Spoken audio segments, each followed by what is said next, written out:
Hello, friends, and welcome to the Cinemondo podcast, your favorite podcast. You know who's a wild and crazy guy? Me. Mark. I am. Mark and I are two wild and crazy guys. Yeah. Who's a wild and crazy guy? God, it's funny how that one phrase only belongs to one person. It belongs to excuse me. Yeah, that's right. Excuse me. Sorry, you can't have it, Burk. It's not yours. You have to do it. Excuse me. Who are we talking about? The one and only Steve Martin. I love him so much. Yeah, everybody loves Steve Martin. Everybody loves Steve Martin. But he's an enigmatic, kind of character. He's been around since like the mid '60s. I mean, I think he wrote for the Smothers Brothers way back then, and then of course he became huge in the '70s, and then of course a great movie career.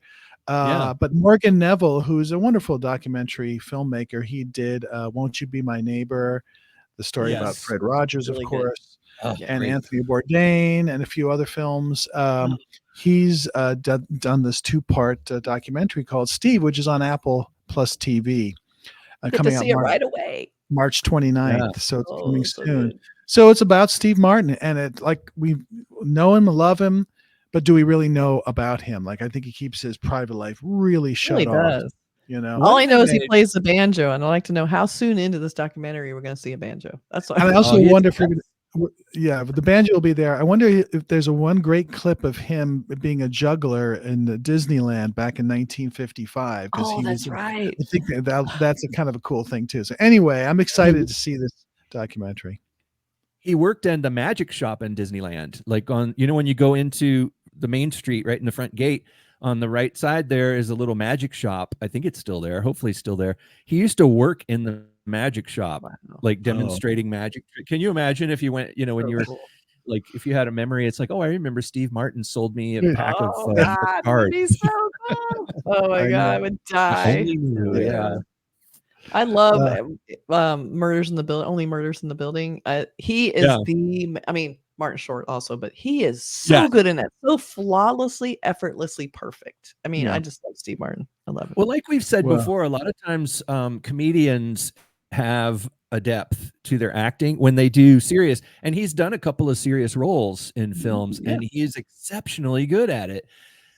So many funny people that are, and Steve Martin is like the quintessential happy comedian. He doesn't do dark stuff. He's not wild and crazy. He always does the really, he's always does the funny stuff. The fun. He never did anything really controversial or anything. Sure. It was always basically clean humor, but with an odd edge. Like there was always an odd edge, and like when he did King Tut and SNL, it was just kind of weird, funny stuff that was just odd.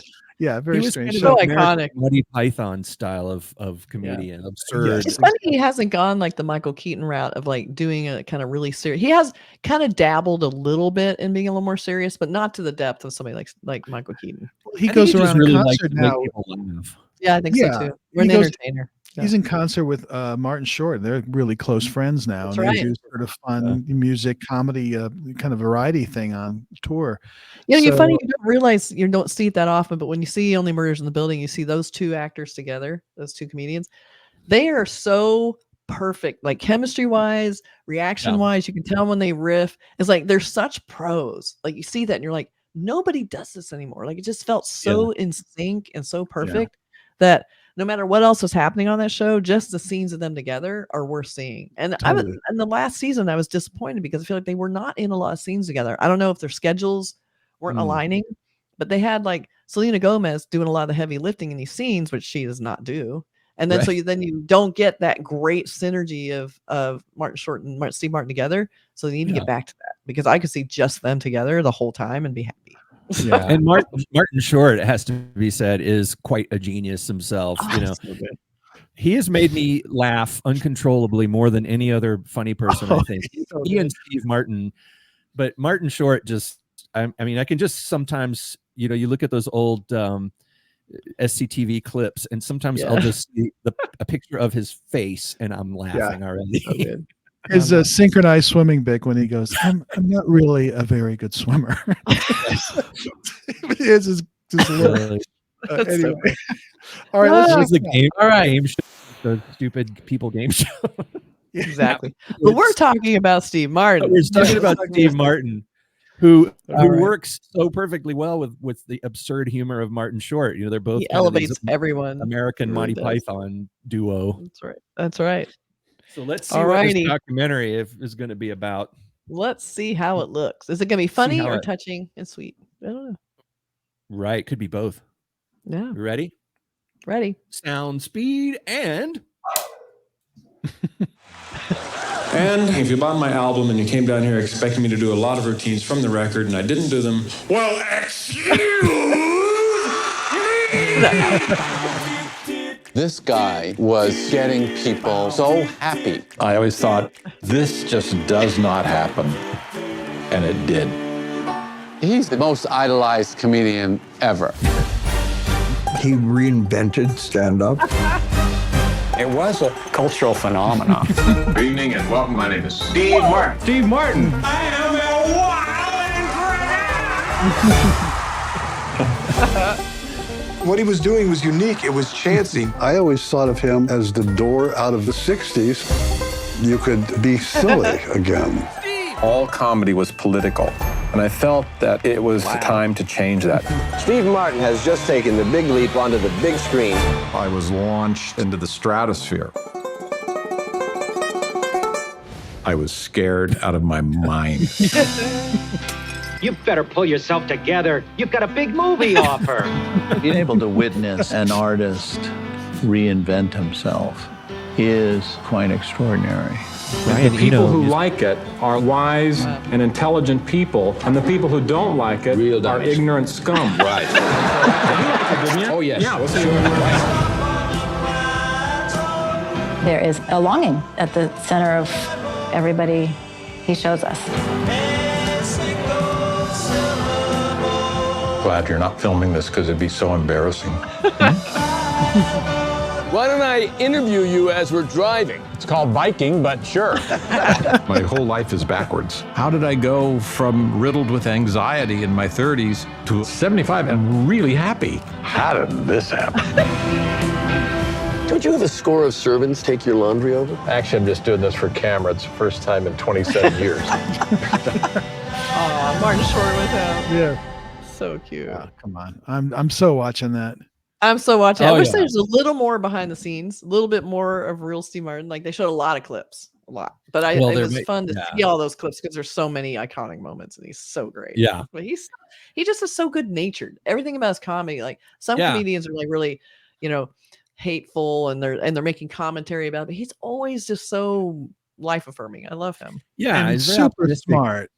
Yeah, he's a super smart guy. I mean, he's, written plays and screenplays, and he's just, he's as sharp as a tack. So even in that silly, crazy stuff, there's some smart stuff coming through for sure, Yeah. I think with some of the funniest people tend to have high intelligence. I don't know if that's across the board, but it seems to be an element of certain people who are funny. They also have a depth to their intellect, Yeah. And they know human behavior. And so I think when you really study that, how to hit the right buttons to that's the key. Understanding human behavior and what's funny about it. Exactly. So we have a poster real quick. I just want to because I know they showed a lot of him being younger, which was shocking to see him because I feel like I only know him as like that white-haired comedian. He's gonna turn gray really young. So it's funny just to see him really young like that in there. That's really funny. Yeah. And Morgan Neville, the director, I've seen 3 or 4 of his documentaries. They're all good, even if it's a subject you're not really interested in. Yeah, right. He did that 20 Feet from Stardom, which was about background singers, and that was fabulous. And then he did one about a baseball owner, which I would never watch, but because it was him, it was really entertaining and interesting. Oh. So I just think he's a really good filmmaker, and he'll bring you into the subject, even if it's not something but I love Steve Martin, so this is a definite, one thing I have to say, I used to have some issues with like panic attacks and things like anxiety kind of issues. And I remember there was an interview with Steve Martin where he talked about And he says something in here that said he was riddled with anxiety in his 30s, and now he's 75 and he feels great.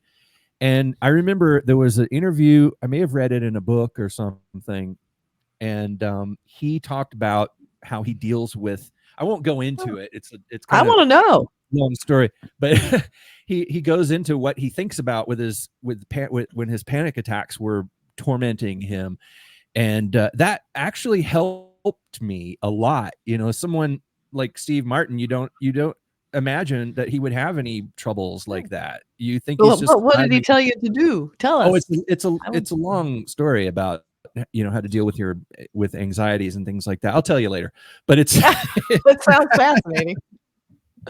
But just the fact that it's all he basically said it's all in your mind. It is in your mind, and it sounds like a simplification to say that. It sounds like you're brushing it off, like, oh, just if you're unhappy, just smile. Yeah. But that's not necessarily going to help you. But understanding how deep, I mean, having a deep understanding of the fact that panic attacks and anxiety are not a physical thing. There isn't something that's going to get you. Right. A meteor is not going to fall on your head. You know, there is not some impending doom and horror. And getting into these cycles of bad thoughts, like it's the worst thing. Every time you drive through an intersection, you imagine a car crash, and you get into these cycles of having these bad thoughts. And I think he was going through that. Oh, interesting. And yeah, that's the kind of stuff that I really am thankful for Steve Martin for sort of addressing. A famous person addressing something like that. You're like, wow, even Steve Martin, who's so funny and happy-go-lucky. He had problems too. What could he possibly be worried about or struggling with? But he did, and he overcame it and learned how to deal with it. Well, I'm glad. I feel like, between this and Murders in the Building, I feel like it feels like a gift every time we get something with Steve Martin. And I'm so glad he's still doing it, because he's still fantastic. He's still funny and interesting, and I'm sure this documentary will be that exactly. So that's coming March 29th to Apple Plus TV. If you don't have it, you should get it, because actually I gotta say, I'm watching a lot more stuff on Apple Plus TV. There's a lot of really good shows and movies, so a little plug for them too. So, and you know what, if you haven't seen The Jerk in a long time, if you saw The Jerk when it came out, you haven't seen it in a long time, watch it now. Still holds up. That Mr. Haratunian, these cans are defective. Defective. You got to see that movie. It's just over the top silliness. It's so ridiculous. What do you call his dog? Shithead. Yeah. Lovely. Lovely. Oh, and the scene where I don't need you. All I need is I don't need anything. Just this remote control. That's all I need. And this chair. And this. And all I need is this lamp and this remote control and this chair. I don't need anything else. Oh, and this chair. So adorable. I love him. You would think at this fancy restaurant they could learn to keep the snails off the plate. Right. Order escargot. Okay, you see, we've seen this film a few times. I know. Still makes me check laugh, out though. all Steve Martin properties. They're always good. Yes. Good. All right. All right, everybody. Thanks for watching. See you soon. Bye.